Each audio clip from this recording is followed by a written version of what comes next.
बिना बारबेक्यू, बिना ओवन से हम कैसे गैस चूल्हे में आलू पोड़ा बना सकते हैं, आज हम बनाएंगे। पके हुए आलू की तुलना में ये लंबे समय तक ताज़ा रहता है।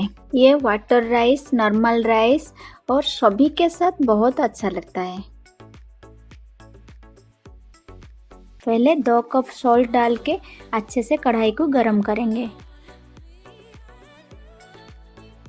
धीमी आंच में 10 मिनट तक कवर डाल के पकाएंगे। खाली कढ़ाई में भी आप आलू पका सकते हैं, लेकिन थोड़ा टाइम लगेगा। सॉल्ट डालने से थोड़ा जल्दी कुक हो जाता है। सॉल्ट डालने से आपका गैस और आपका टाइम दोनों आराम से सेव होता है। बीच में एक बार चेक कर लीजिए, फिर आलू को पलट दीजिए।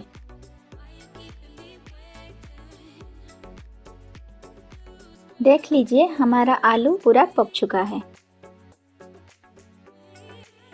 ये सॉल्ट आप सेम हीटिंग पर्पस के लिए रीयूज कर सकते हैं। ये पका हुआ पोटैटो को स्टोर करके 2 दिन इजीली रख सकते हैं।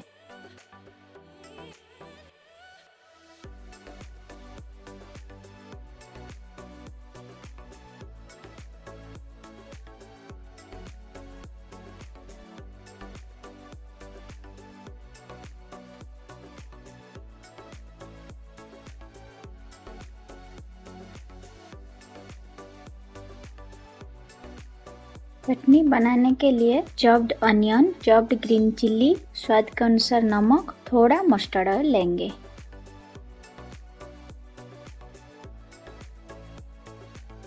आपको ज़्यादा तीखा चाहिए तो आप 1 चुटकी भरकर रेड चिल्ली पाउडर ले सकते हैं, नहीं तो आप स्किप भी कर सकते हैं।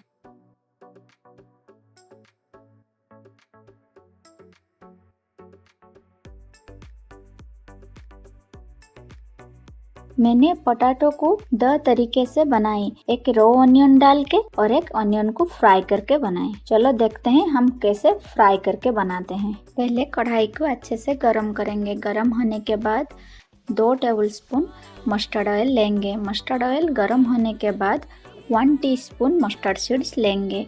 मस्टर्ड सीड्स चटकने के बाद 1 टीस्पून जीरा लेंगे। 1 कटा हुआ प्याज ऐड करेंगे। 1 ग्रीन चिल्ली, स्वाद के अनुसार नमक, 1 teaspoon red chilli powder add करके मिक्स कर लेंगे।